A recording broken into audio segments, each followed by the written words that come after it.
Hi there, my name's Kelly. I'm with Ryan's RV in Everett, Washington. And today, we're going to give you a walkthrough on one of our specialty rental units. This is called a Compass by Thor, and it is a Ford diesel chassis that gets about 20 miles to the gallon if you're doing 60 miles an hour. It is a compact motorhome, as you can probably tell with it sitting here. And we're going to take you through a few of the features and some of the advantages of using this particular motorhome.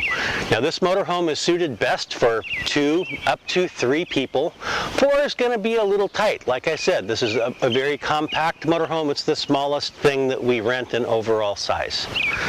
Okay, so we've skipped ahead a little bit. As you can see, we're already set up at a campsite or similar facsimile thereof, and it will fit in just about any campsite that is designed for an RV.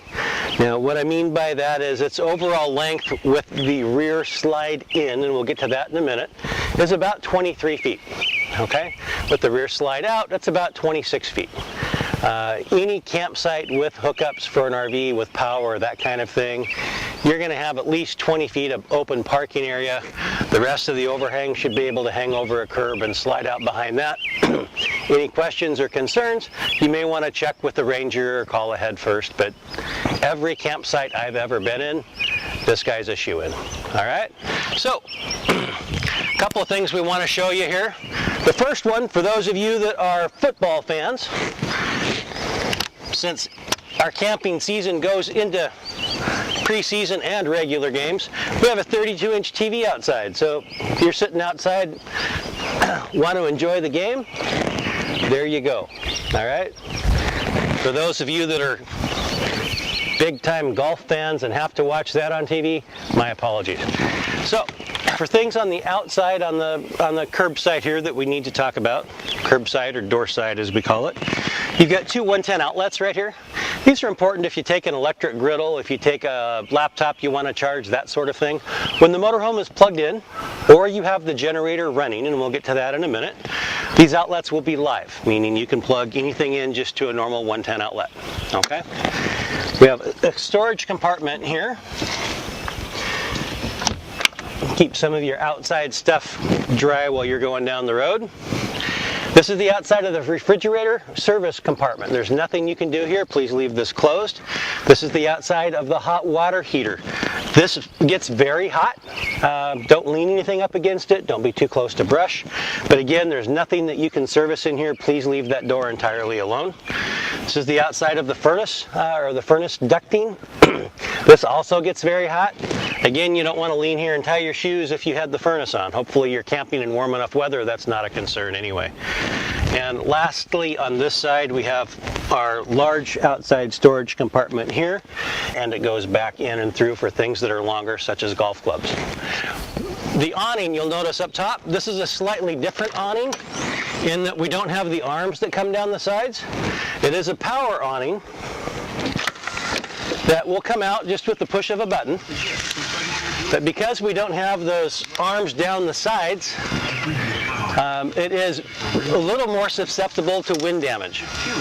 So with this awning, we tell you if you start getting wind gusts that are even close to 15 miles an hour, it's time to put the awning in. The awning will not retract by itself. It's something that you have to do manually. You cannot go off from a motorhome, whether it's this one or one of our other models, and leave the awning out. Okay? The reason for that, quite simply, is in Washington, where we are, and a lot of other places as well, we don't know when the wind's going to come up. When the wind comes up while you're out on the lake, or while you're out golfing, or while you're out doing whatever it is you have to do, you could come back, you might not have an awning on the coach anymore. Insurance will not cover awning damage. This is why many rental companies, including most of the national rental companies, do not equip their motorhomes with awnings. If you come home without the awning attached for any reason, well, you lost your deposit and probably then some. So now we're at the back end of the Compass motorhome, and we're going to go over a couple of things that you should know. Firstly, most of our rentals this year, unless you request otherwise, on the Compass model only, just on this model, we'll have a spare tire off of the hitch back here. So we'll have a spare tire mounted here for you. The reason for that is there really isn't a good place anywhere else to put a spare tire. So unless you request us to not have it, for instance, let's say you're going to have a bike rack, something like that, we'll have a spare tire mounted on the back. Okay. Second, this is the other access to your big compartment back here, and you'll see that we've got a power cord stored in here right now. We'll show you how to hook that up in a minute. Well, this was specifically designed to be big enough for some golf clubs or some longer stuff in the back here. Now I'm going to go inside, and this is a slide out that's going to come out that allows us to have a full-size RV queen bed on the inside. Before I take the slide out, obviously I want to inspect the area behind the motorhome to make sure that there's no obstacles. Clearly we've got plenty of room to slide a room out about 3 feet.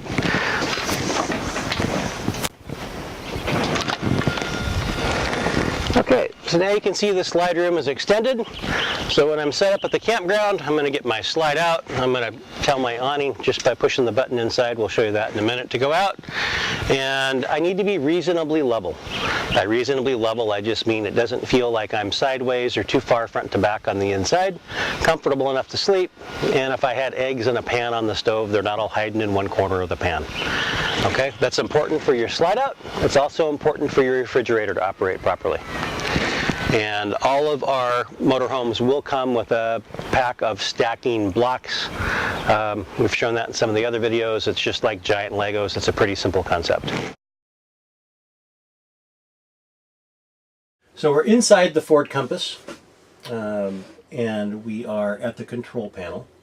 This is going to be something that you refer to quite a lot during your trip. There's a lot that goes on here, so kind of follow along with me. So our control panel here, our slide button is one of the biggest things. It's got a button for extend and retract. To bring this slide in or out, we need the motorhome to be level, or level-ish. We need the parking brake to be set. We're going to hit the extend or retract button, depending on whether we want it to come in or out. And you simply press the button and hold the button until the slide quits moving. You'll hear it, you can see it from here, and you'll know when it stops. When it stops, let go. Okay? That's the first thing. The second thing is our water pump. Okay? If I'm going to wash my hands, if I'm going to use the sink, if I'm going to use the toilet or the shower, and I don't have a hose hooked up to a water source on the outside of the motorhome, I have to turn my water pump on. So all motorhomes, including this one, have a small water tank on board for water that you take with you when you go camping. That way, if you're on the road and you stop at a rest area, you stop alongside the road, you stop for lunch, somebody needs to use the facilities or wash their hands, you've got water to do that, but you have to pressurize it by turning the water pump on here. Okay? In a campground, when you hook a hose up to it, you can turn the water pump back off and leave it off. Next, we've got tank heaters. I really don't expect to be renting them the time of year when you would need that. But if you are, say, stopped on the top of a mountain pass and it is below freezing, you're welcome to turn your tank heaters on. This will just keep your tanks from freezing, provided that you have your generator running or you're plugged into 110 AC. Okay? Let's talk about the generator for a minute. If you're going down the road and it's hot in the motorhome, the cab air conditioner is designed to cool just this little front area here, so it's not going to do a very good job of keeping your passengers cool or keeping it cool if it gets really hot. So you'll need the air conditioner on the roof. There's a big air conditioner on the roof that'll keep the whole coach cool just fine, but it requires either an RV outlet style hookup of a 30 amp outlet, or that you start your generator. You're welcome to run the generator while going down the road. It does use propane from your propane tank. So you have to make sure that you've got propane, obviously. But to start it, you simply press and hold the start button for 3 to 10 seconds. The generator will start up. So once the generator started, your microwave lights will come on, which will be the easiest way to tell if you have AC or 110 volt power. And once you've got 110 power, you can start the air conditioner on the roof. It'll keep the whole coach cool. Next, we've got your gauge package. So you've got these 4 little lights right here, and you've got a bunch of buttons down here. I've got one for liquid propane, which tells me I've currently got 1/3 of a tank of liquid propane. If I'm out camping and I need to be using the generator, it's probably about time to think where I'm going to get some propane and put in there, because I don't want to run out. Okay, I need propane for my generator. I need it for, and again, this is only for this model. I need propane for my generator. I need propane for the hot water heater. I need propane to run the refrigerator if I'm not plugged into a 110 power source, and the furnace. Okay, all of those require liquid propane. Next is my battery condition. So I press this.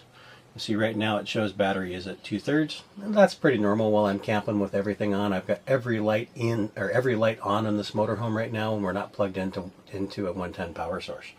If my motor was running, the motor for the chassis, my generator was on, or I was plugged into a 110 power source, batteries will always read fully charged because they've got juice going to them. So don't let your batteries go dead.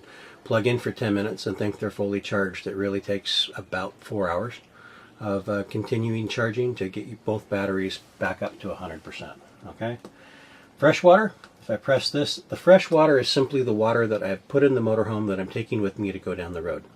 And we'll cover how you do that on the outside. This is just to tell you how much you've got with you.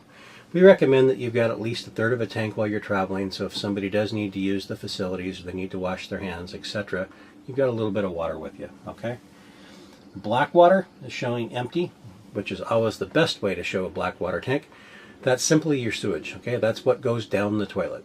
And I'll probably say this again later in the video. The only items that can go down an RV toilet are human waste and RV toilet paper. Nothing else goes down the chute. Next, we've got 2 gray tanks. You've got a left and a right. The right gray tank is the one for your kitchen, your galley, your sink. Okay. Your left gray tank is the one for the shower. So you've got 2 separate gray tanks on board that hold the wastewater after it goes down the drain. Okay. Above that, we have the AM, FM radio, CD player. It's got Bluetooth. It's got it's ready for you to plug your phone into this USB and use Pandora or other apps. It'll find your phone via Bluetooth. The reason it's a DVD player is you have 3 TVs on board. You've got 3. I think they're all 32-inch. You've got the one here. You've got one I showed you outside, and there's another one in the bedroom. So for those of you who are going to be tailgating and you want to watch football on all 3 screens, you've got the ability to do that. Additionally, you can put a DVD into this player and watch the DVD on any one of the 3 screens throughout the coach. This also gives you stereo sound on the inside, and I've got 2 outside speakers. So you can listen to the radio or whatever's on your TV while you're inside or outside the coach. Again, kind of with tailgating in mind. Okay. Other than that, radio works much like you would expect a radio to work. It also has a alarm clock feature built in. So if you don't have that on your phone or you want to back up, you can program it for an alarm. Okay, since we're in the doorway, I'm going to cover a couple more things here really quick. One is your fire extinguisher. You'll always have a fire extinguisher loaded, ready to go. Right above it is the smoke detector. Next to the smoke detector, you'll see something that says King on it. That is your TV antenna. All you need to know about that TV antenna is if you turn the TV on, and you'll, of course, when you turn the TV on, you'll have to run through the programming for the stations. If you're getting a station that's a little bit fuzzy or digital cutting in and out, you can turn this dial, and that will fine-tune your TV station for you. Okay. Back down here, I've got 3 switches here. The most important one is this battery disconnect switch with use and store. You're going to want to have this switch on use the entire time you're using your RV, except if you're on a Washington State ferry or some other ferry that requires everything to be turned off, or if you're getting engine fuel. If you're getting engine fuel and you want to ensure that all your appliances are off and your furnace isn't going to fire while you're in the gas station, which certainly isn't recommended, you can put that to store mode. Now everything in your motorhome, except for obviously you can still start the engine with the key, everything's going to be dead. I just turned off the refrigerator, the hot water heater, the furnace, all of my lights, my water pump, everything is shut off. Okay. This is assuming that I'm not plugged into a 110 volt AC power source and my engine is not running. If I turn it back on, all my lights just came back on, my refrigerator just came back on, everything's working again. Next is the awning button. This is a one-touch awning situation, so if I hit out, my awning's rolling out by itself. I don't have to do anything else, it's done. All I have to do is remember to put it in before I go. I can do that by hitting in. Okay, so that's that one. And lastly is just a step light. Recommend that you leave that on if you're going to be gone at night and come back and want to be able to see what you're doing. Otherwise you're looking for that flashlight app on your phone. Here we have, these are just simply light switches. So I've got light switches on the ceiling. This is the main body of the coach. The outside one is porch light. This lower one is probably courtesy lights. Obviously we've got good kitchen storage here with these marine styled European looking doors and fancy handles. We have a stainless steel sink that's deep enough you can get a pan in there to wash it and get it clean. Your water pump would have to be on for this to be functioning, and you've got a spray function here as well for doing dishes. Okay. For the stove, assuming that our propane is on, I will turn the right or left knob, depending on which burner I want to use, to the large flame symbol. Instructions are also here if you need them.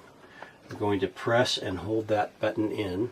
While I'm pressing that button in, I'm going to take my lighter, match, or igniter stick, light that flame. I need to hold it in for about 10 seconds. Then I can let go and it will stay lit.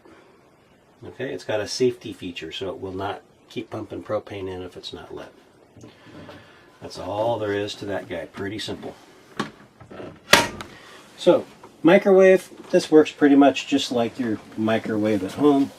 This is a convection microwave. If you're not familiar with how to use convection microwaves, you can use it like a regular microwave or an oven or both at the same time. Lots of videos online that will explain that. We don't need to go into it here because most of you will know what that is by now. Next is the refrigerator. The refrigerator is really pretty simple. To open it, I'm going to push up on this as I pull the door. Open the refrigerator up. You can see that we've got room in there for stuff to take with us. And to turn it on, I simply press the on button. And then I can totally leave it alone, okay? It's going to take care of itself. If I'm plugged into a 110 power supply, or my generator's running, it will run on 110 AC power. If I'm not, it will turn on the propane here at the refrigerator. It will light the propane. It'll keep the propane lit while I'm going down the road. And it's just always going to stay cool, provided that we're parked reasonably level. Okay? We talked about that earlier. You don't have to be perfect, but it needs to feel like you're level when you're in here walking around, hanging out. Okay? In the event that there is air in the line, or there's some other issue, there's an indicator right here on the front that will come on with the letter F for fault. Yeah, we're going to go with that. It's F for fault. And that simply means that your refrigerator's having an issue. There's something not working right and it's not on. When that happens, you will push the on-off button one time to turn it off. We're going to leave it off for the count of 10. So 5, 6, 7, 8, 9, 10, and turn it back on. Now that don't typically happen when you're plugged into AC or 110 volt power. That will happen when you're on gas, and it's usually because there's air in the line. So we turned off our propane to get it filled. It's been off for a while. Something's going on, so there's not enough propane to get the fridge lit. Usually by the time you've done that twice, 3 times at the most, it will light. The only other instance that you will get that refrigerator that is giving you the little letter F will be if it's really hot day. and maybe you've got some guests in and everybody's fridge surfing looking for something cool to drink and they're opening and closing this door a lot.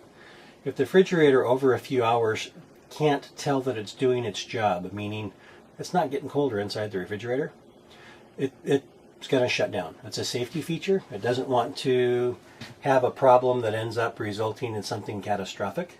So it's just going to shut itself off. Okay? So if it's a hot afternoon and you've had people in here and you're keeping drinks in the fridge like you're tailgating at a football game, yeah, you need to take an ice chest and leave the fridge closed for a while because it's not going to work unless you like warm beverages. It can't keep up quite as fast as a residential refrigerator. It's a completely different process. And if you put warm food in, it very commonly will take 8 to 10 hours to get things cooled back down. Okay? So right now the refrigerator is on. There's a little light next to my LP gas button. And that will tell me that everything's fine. As long as I don't have a letter F, we're passing. That's all good, right? So I'm going to turn this back off for now. And it's off. Let's just keep working our way back.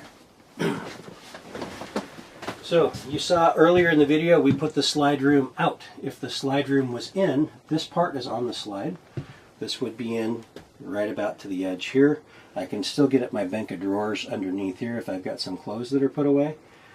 During the day, if I like, I can sit back here and watch a TV that you'll see in a minute that's up here in the corner, a 32-inch TV. I can also take this base will support the dinette table that we'll demonstrate in a minute that can go either in front of this sofa or in front of the sofa up top. Okay, or up front there, the sofa behind the driver's seat. But since this is the bedroom, let's show you where you're going to be sleeping. When I'm going to run the slide room in or out, I guess obviously, this has to be in the upright position. This is kind of like a Murphy bed. Okay? If I try to bring the slide room in with it in sleeping mode, I'm going to have a catastrophic failure. So you can see we got a regular mattress under here. It's actually a fairly nice mattress. But it does have to be in the up position for this to come in. Nice thing about it, if you don't feel like making the bed and you got company coming over, now it's a sofa. Alright? Okay, so we're in the bedroom of the Compass motorhome now, and we've got a few things that we need to talk about here. First is this little device right here. This is our climate control for the motorhome. Alright, so with the mode button, I did go ahead and activate the furnace. Just by pushing the mode button, I got the furnace emblem to come on, and I've got it set for 90 degrees, which is about what it takes. It's pretty warm in here. The furnace is coming on now. I'm going to turn it back off because I'm plenty warm enough. I can press it again, and I would get the AC mode, but again, I have to have 110 volt power plugged into a really good power source, and I don't mean a long extension cord plugged into an outlet someplace, an RV outlet. If you have any questions about that, talk to us on a walkthrough. You can't plug it into a normal outlet and get your AC to work, at least not for very long. This guy right here is our water heater control. This motorhome is equipped with an on-demand water heater. What that means is I'm not taking a tank of hot water with me down the road. It's going to create it as I need it. This red light, or this red button here, I'm going to press that once. It's going to come on. It tells me that it's set for 105. I can turn it up or down. That's going to give us hot water in our shower and our sink if we want to do that. Okay.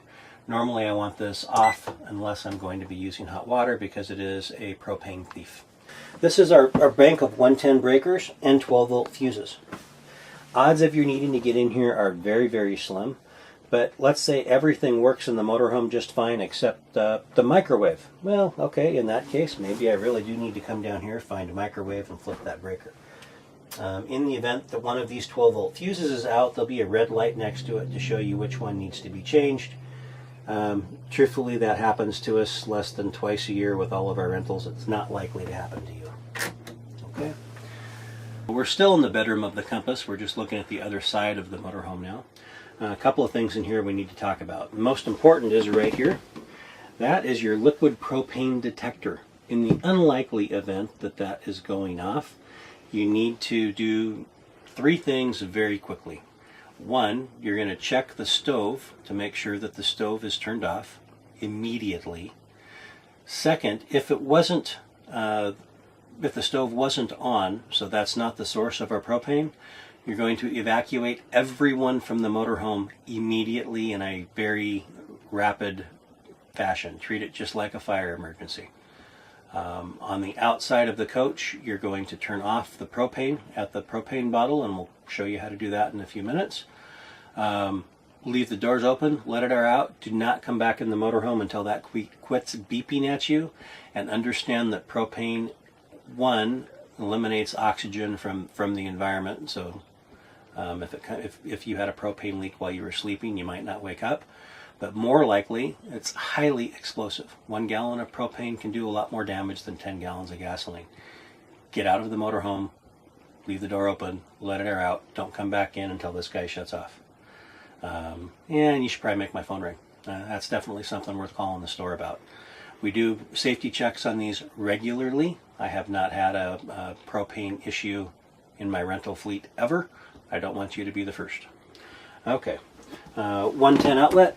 Again, just a typical US residential style outlet. Again, those only work with either the generator running or being plugged into an AC power source.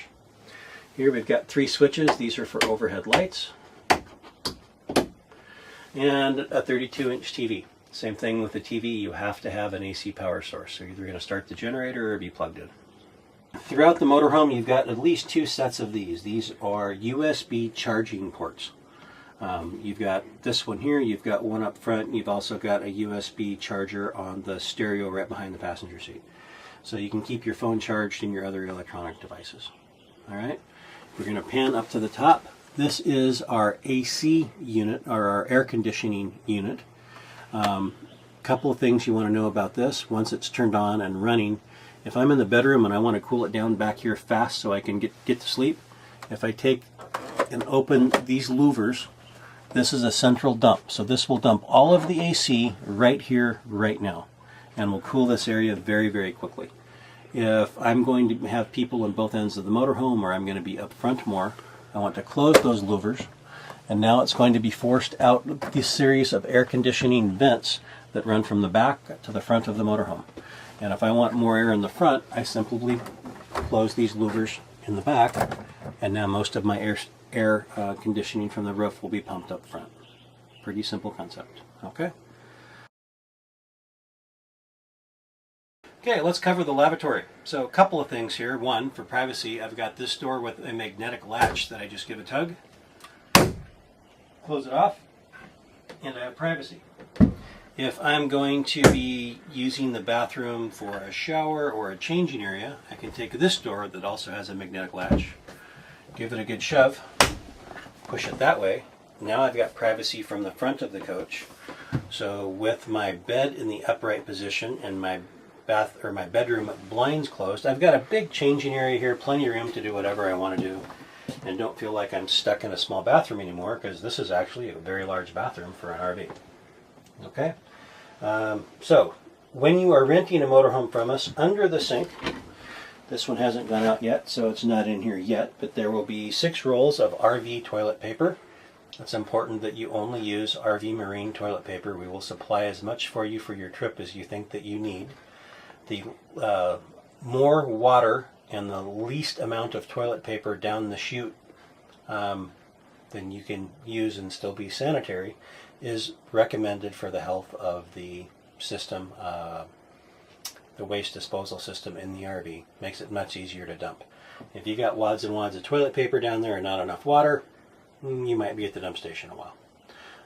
Or worse, have a plugged toilet. Okay, but normally that stuff is under here, as well as just some simple drop-ins like you've used for a dishwasher, or now even laundry detergent comes that way, just little plastic drop-ins. After you've completed your dumping process, you take one, drop it down the toilet. It just helps keep things smelling fresh. Okay, so other things in the bathroom that we need to talk about. If I'm going to wash my hands or flush the toilet, again, the water pump switch has to be on. That's on our control panel by the front door. For our shower, these do have a shutoff on the shower head, so I can get it to temperature once, turn the water on, turn it back off as I need to. You want to conserve water. Your tanks are reasonably compact on this motorhome, so you're going to have enough capacity for 3 very short showers, like 5 minutes each. Your tank's going to be full. You're going to have to dump. Okay, unless you're in a full hookup site, in which case it doesn't really matter. You can just go until your heart's content, provided that your gray tank valve is open and your sewer hose is hooked up and your freshwater hose is hooked up. Again, we'll cover that outside when we're ready.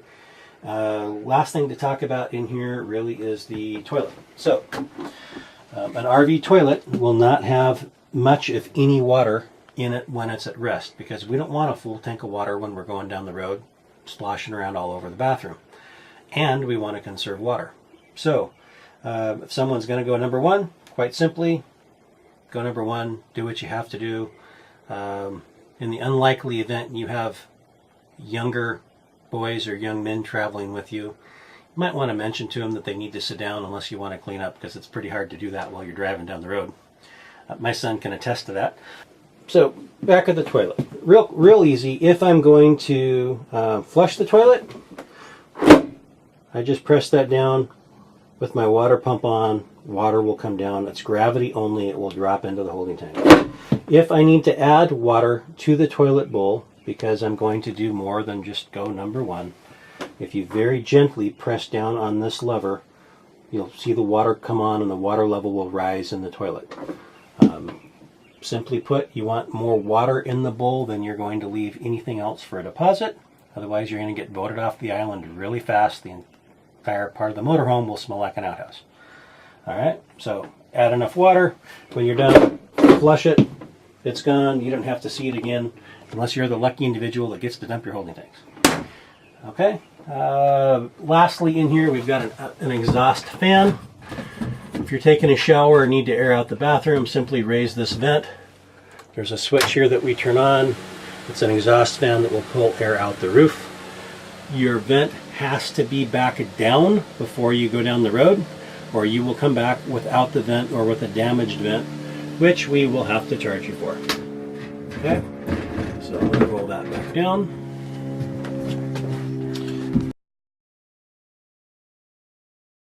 So, if you're set up someplace like I'm set up now, where we don't have a dedicated 110 power supply, and it's a fairly warm day, but I don't need my air conditioner, I just want to cool it off in here. This is a high efficiency 12 volt, meaning it'll run on battery power, exhaust fan. And if I pull down on this triangular lever and turn it, I'm opening a vent right now, so my vent is open. Incidentally, this vent is the only one in the motorhome, the one that is in the living area with this big 12 volt exhaust fan. This vent can be open while you're going down the road. It has a special cover for it on the roof. Okay, so if I want to keep some air circulation going without having a bunch of windows open, I raise that. I've got a fan on button, which we'll show you a picture of in a second, and it's got a speed selector, and this is pulling air, hot air, from near the top of the motorhome and pushing it out. Okay, it's an alternative to the air conditioner, which makes it so you don't have to run your generator, and it's silent. I can't even hear it. Okay, a few more things to cover in the front of the motorhome. We're almost done on the inside. I've got another charging center here with 4 USB charging ports to keep your devices charged up. We have a outlet down here at the floor and another one there. So again, you've got plenty of places to plug in. Let's talk about this special skylight. So this is a rather special skylight that this motorhome has to allow light in during the day. You're going to want to leave this skylight exposed like this while you are traveling. At night, when you're not going down the road, I've got a switch right here that will run the power shade down. So if you want to eliminate the light coming in while you are not driving, you can run the power shade down. The reason that I say while you're not driving is the way that these are designed. You will get some rattling going on while you're driving if it's down. It wasn't designed for that. It was designed to be open while traveling and closed while stopped if you don't want the light. But just push of a button takes 7 or 8 seconds. Really pretty easy. Okay, a few things right here real quick. So we've got a Velcro tab here. There's a Velcro tab up underneath and then all the way around the front of the windshield and back to here that will allow you to take your privacy curtain that just Velcros and snaps on for privacy at night so people can't see in. Additionally, this seat will turn around and face the back for an extra seat. It needs to slide forward. I'm going to demonstrate this because it's a little tricky. And it is easier with the passenger door open. This seat will turn around and face the back. Only in this model. First thing we need to do is slide it forward. We're going to kick the back up a little bit, so that will clear. This lever is the release that lets it swivel. And sometimes you gotta motivate it a little bit there. It's brand new, so everything's still a little stiff. Now I've got another place to seat or sit if I've got company over, so we can have 2 or 3 on the sofa and 1 more here. Okay.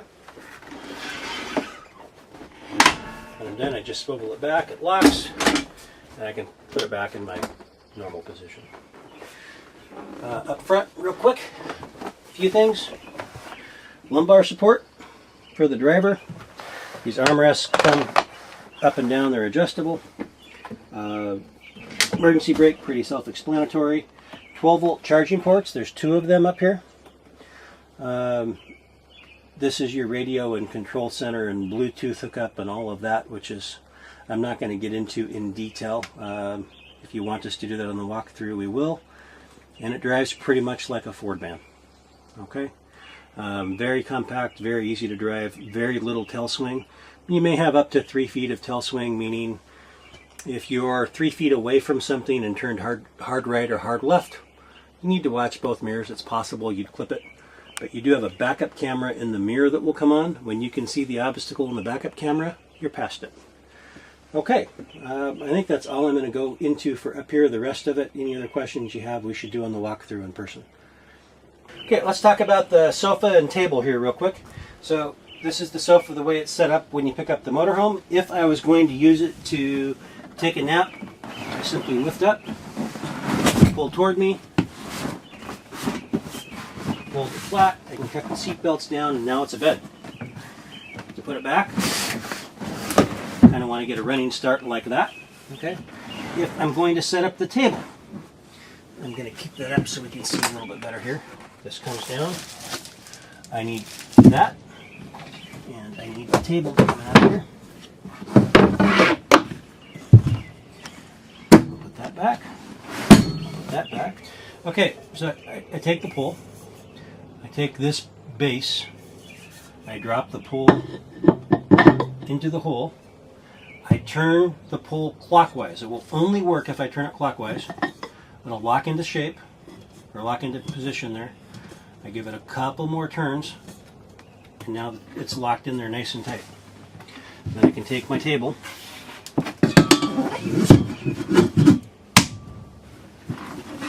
and I've got a good place to eat, read, work on my laptop, whatever I want to do. Okay. This same pole and table will work the exact same way in the back. So if somebody's going to work and somebody's going to watch TV, you've got that option. Okay, so here we are at the campsite, and we're going to show you a couple of things. First is, how do I hook up? What do I need to do when I get to where I'm going? So I've backed into my site, which is typically what you will do. I've made sure that I've got the power hookup and the water hookup pretty close to where the pedestal is to hook up to. Normally that's at the back of your campsite on the driver's side. Every once in a while you'll find an exception, but just check it out before you set your RV up to make sure the hoses and things are going to reach. Your power cord and your water hose is about 25 feet long. Sewer you don't need to worry about usually. It's always at the back of the site if you have sewer hookup. If not, that's okay. You can always dump on your way out of the park. Okay, so I've backed into my site. Now here you'll notice I've used some big blocks of wood that you won't normally take with you, but you're never going to get to park on grass. RV parks are virtually always gravel pad or concrete pad or blacktop, something pretty firm. Because I was on grass, I opted to use some larger blocks to get the RV somewhat level. We will send you with a 10-pack of what we call RV Legos. And these real simply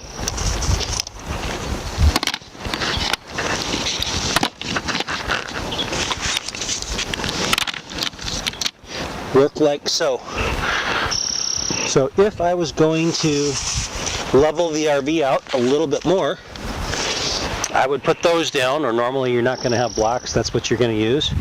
And you can even stack them 2 at a time, like this. I'm going to get them set up on both sides and drive the tire up on them just to get the RV level from front to back. Of course, you can adjust it from side to side that way as well. Okay, so we've got our blocks level and we're ready to pull up on them. The only important thing to remember is that you want the tire squarely on the block. And what I mean by that is you don't want half the tire sitting on the blocks and half the tire hanging off. That's a pretty good way to make sure that you need a spare tire on the way home. It causes tread separation in the tire. So we want the whole tire on the blocks, and you can stack them up as high as you need to get the motorhome level. We send you with a 10-pack. Normally, that's all you need. Okay? Moving on back here,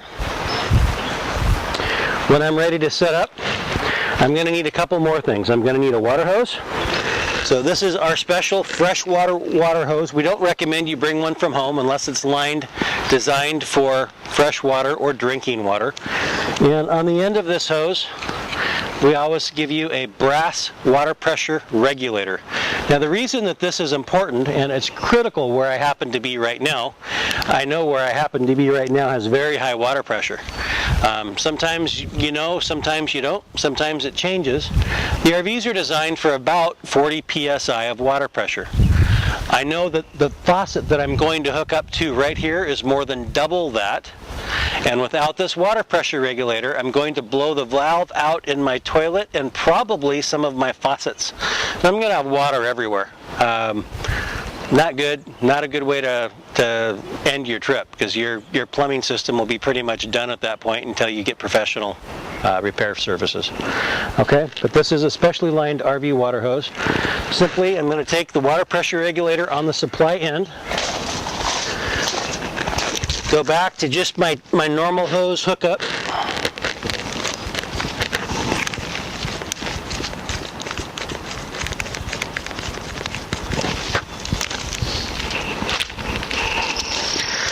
bring my water hose across. Now the only confusion that happens when you're putting water in your RV is there's 2 places to put water in. One says fresh water connection, and it's just a hole that I'd put the hose in and turn the water on. That's for my fresh water tank for water that I'm going to take with me. Okay? In a campsite with a hose hookup, I'm not really going to use that water because that would require that I use the water pump inside. It's something that you can hear when it comes on. Underneath is a city water connection, and that is designed for me to just hook the hose to. I just thread the hose onto the connection, just like so, get it good and snug, turn my water pressure on, or my water on, and now I have water pressure inside the coach that comes from the water hose.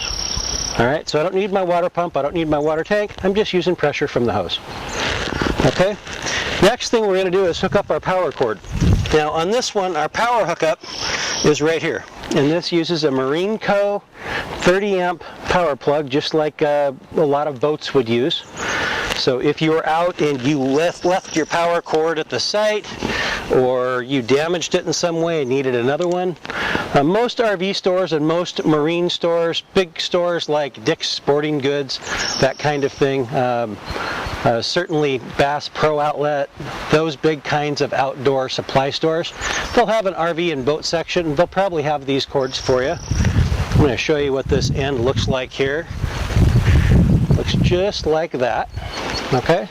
Some of them are straight, some of them are angled. This one's angled, it doesn't have to be.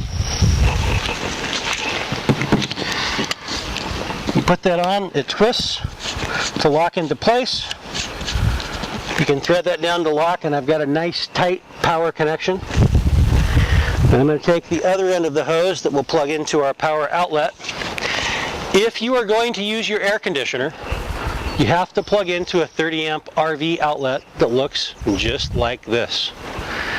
anytime you're looking for a site and the site says it's 30 amp or 50 amp, they will have a 30 amp outlet as well as a 50 amp outlet. You only need the 30 amp for anything that we're going to rent you. The 50 amp outlets are for the real big fifth wheels, the real big diesel buses, the stuff with a couple of air conditioners and a whole lot more power consumption than what you're going to use. So next I'm going to take this and plug it into my power cord box.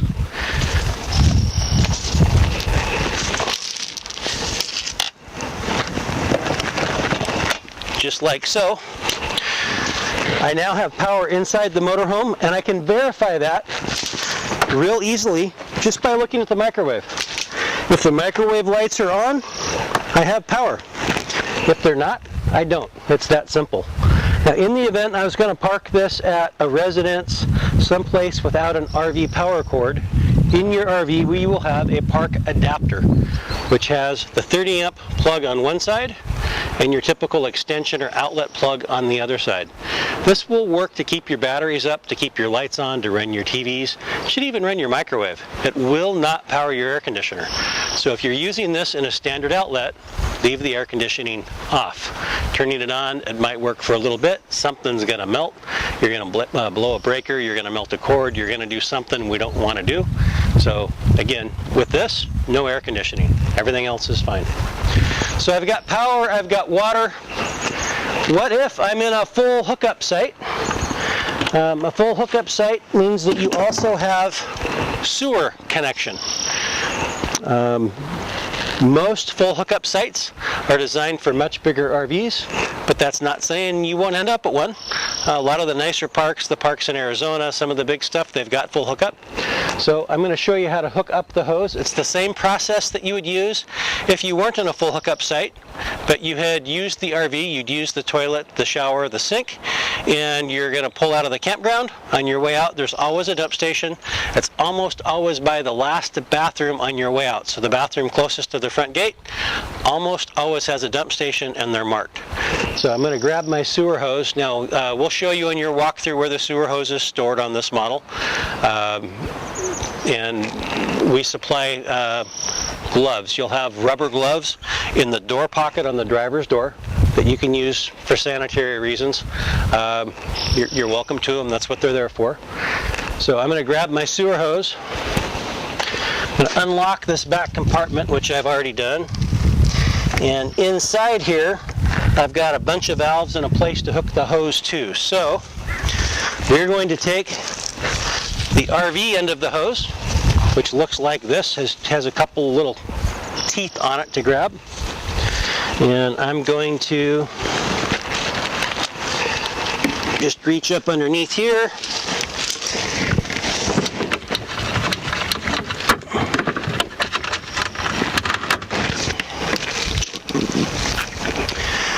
Just twist locks on. It's real easy. You'll see how it twist locks on.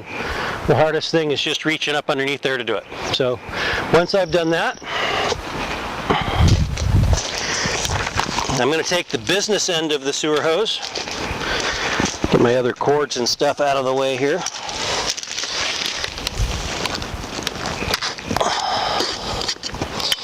And here is my sewer connection. Now your hose, the hose that we give you, this fitting will be threaded, and you can thread it on and then snap the hose on. I somehow managed to get here without one of our company hoses, so this is a personal hose. Most RV parks require that fitting be threaded if it's a full hookup site. We will send you with a threaded connection. Now we are ready to open our gray tanks. Now again, our gray tank is our sink and our showers. Okay? The reason I'm going to open them is while I'm in the park, we don't want those to fill up. We want to be able to shower without having to worry about how much water is in the tank. We are not going to open our sewage tank. And I'll show you the difference here in just a minute. The sewage or black water tank is the waste that has gone down the toilet and is in that holding tank. The reason we're not going to open that valve at this time is if that valve is open all the time when you're flushing the toilet, the liquid runs off, the paper and the solids don't have anything to wash them away because the bottom of the tank is quite flat. They can build up. You can end up with a plug to toilet and a ugly paper mache project. We don't want that. So we're going to leave that valve closed until we're ready to leave the campsite. One of the last things we'll do will be pull that valve, dump that waste tank. We'll close the valve, put some water down the toilet, pull it again to get it rinsed out, rinse the hose out, put it away. Okay? We are looking in the waste utility closet. This is where we've got all of our valves for dumping and such. Now we've skipped ahead a little bit, so I'm going to back up just a second and show you again.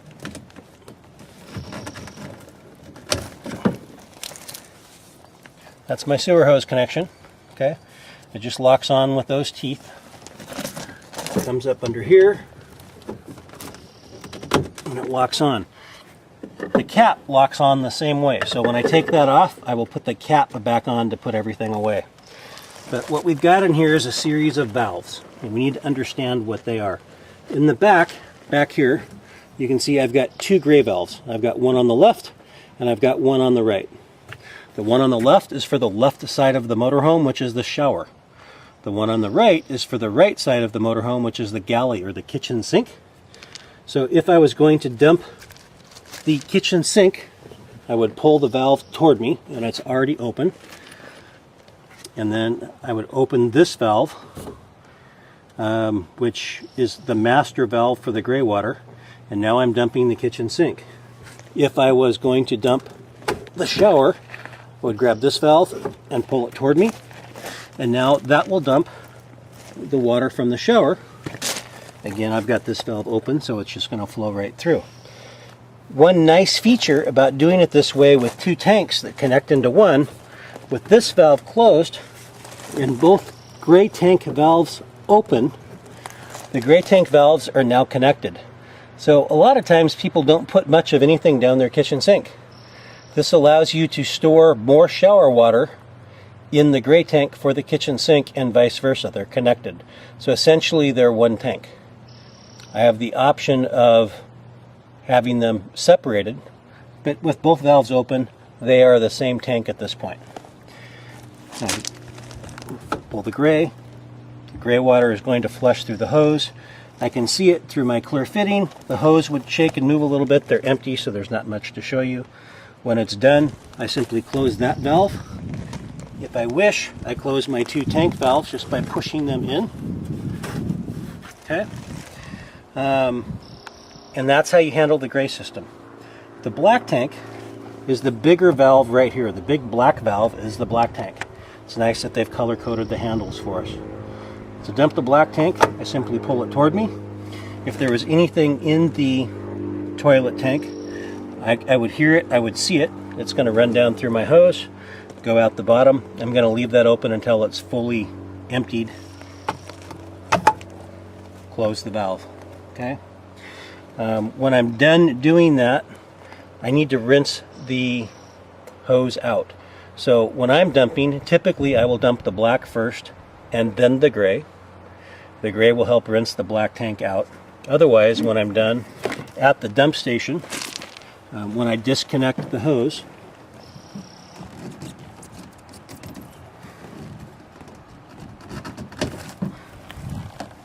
I'm going to hold the hose up, and at the dump station there's another hose, a rinse hose. I can run some water through, rinse the hose out, kind of shake it out, make sure it's all empty, get it sanitary before I put it away. Okay? You don't want to have to deal with a dirty dump hose the next time if you left it that way, and neither would the next person using the motorhome. So we do that to keep it sanitary.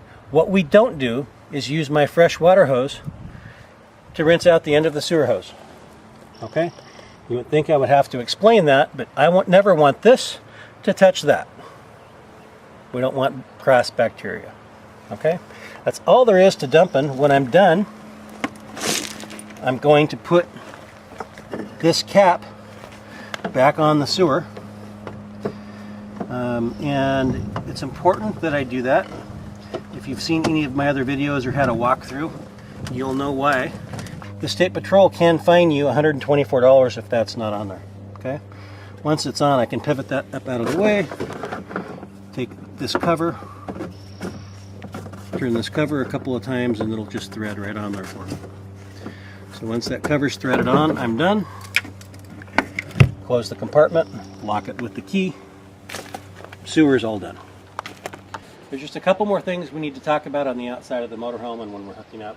There is a cable hookup right here underneath the power cord.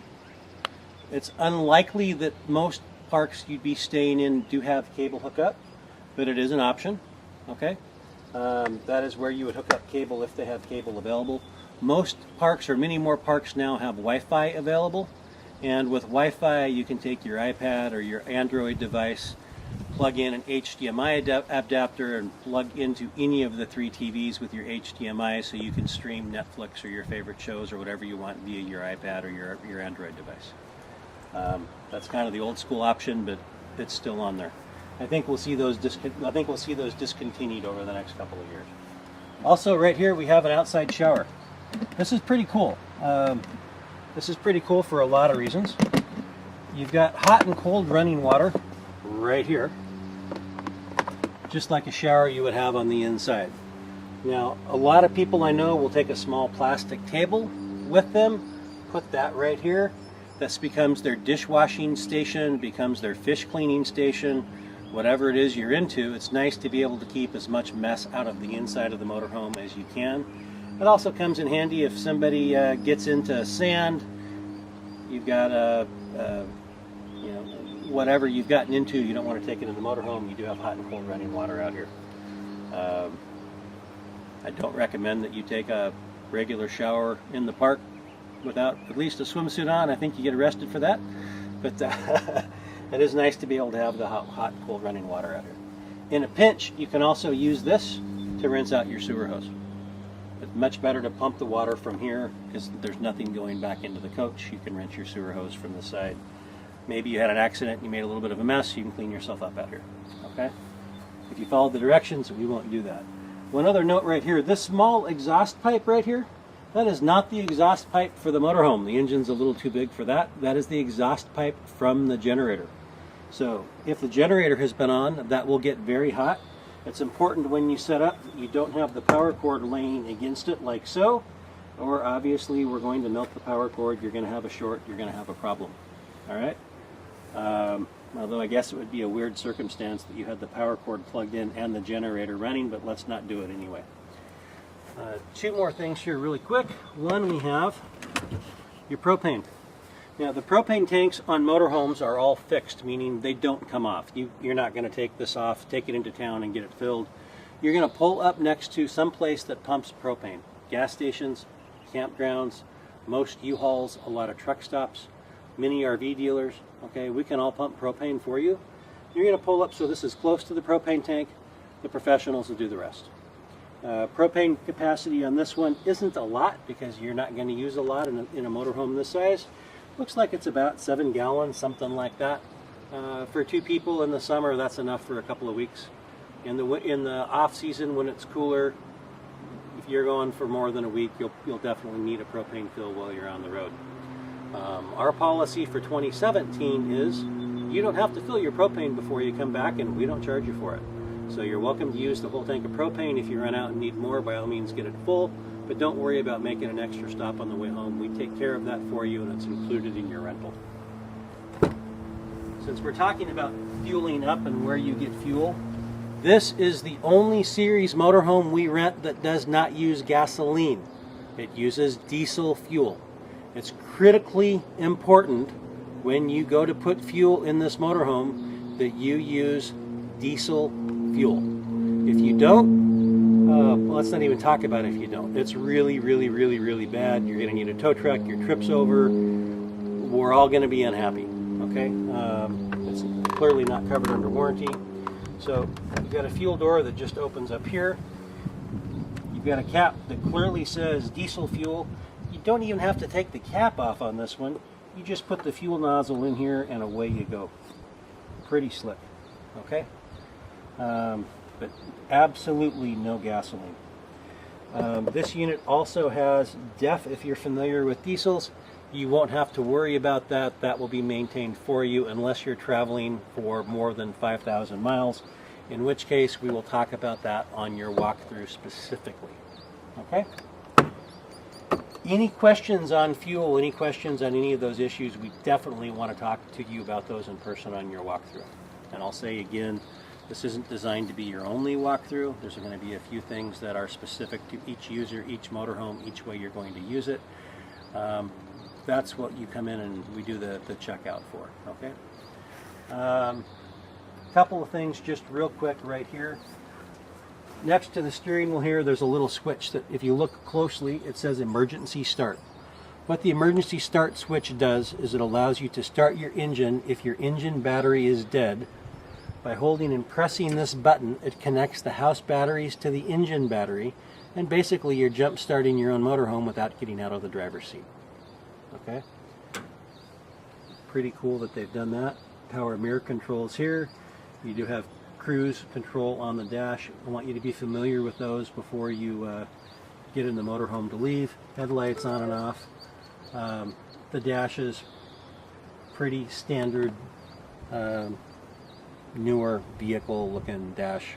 If you've got any questions, we'll cover those on walkthrough. Finally, for things under the hood, unless your engine light comes on, or we have told you that you will need to get an oil change during your rental, which does happen on some longer rentals. If you're going on a 4,000 mile rental, we may tell you 2,000 miles in, you need to get an oil change. We'll talk about that. But generally, you shouldn't even need to open the hood. There's nothing for you to do in there. If your engine light comes on and you don't know why, probably time to make our phone ring. It just shouldn't happen. All of our vehicles are under Ford warranty. This is essentially the same chassis, the similar design as the Mercedes Sprinter chassis. It's designed to get 20 miles to the gallon.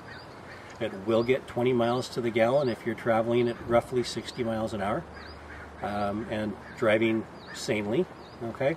The farther you go above 60, the farther below 20 miles a gallon you're going to see. So you think you're going to do 70 miles an hour the whole time, don't expect to get the 20 miles to the gallon. It's not going to happen. We do not allow towing with this model of any kind. If you think you're going to tow with this, you need to have another conversation with us, because that's not something that we allow on this particular model. These are really designed for the size that they are, and that's how they perform best. Other than that, it's been a beautiful day, beautiful motorhome. Hope we've answered all your questions. If we haven't, we'll see you at the walkthrough when you come to pick up. Thanks for listening. Goodbye for now.